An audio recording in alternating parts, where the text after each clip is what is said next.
In this guide, I'm going to show you how you can fix the issue where you can't click anything here on your desktop in Windows 10 or Windows 11, whether you're on a PC or a laptop. Before we do get in this guide, make sure to like the video and subscribe to the channel with all notifications on. It really does help the channel and lets us know that you want more content like this. We'd greatly appreciate it. And if at any point throughout this guide you do have any questions, just ask them down in the comment section below and we can help you out further. I'm going to be doing my best to reply to every single comment down there. But this issue is very frustrating because it stops you from using your computer properly. But there's a couple of fixes that you can try. The first fix is going to be using your keyboard, since obviously you can't click anything.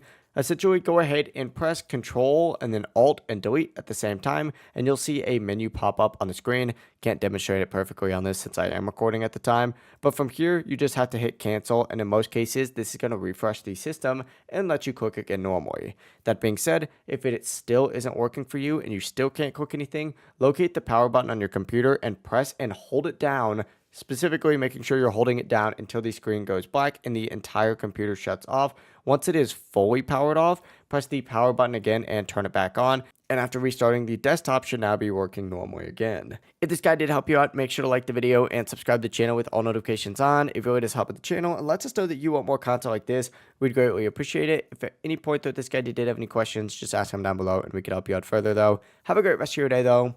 Peace.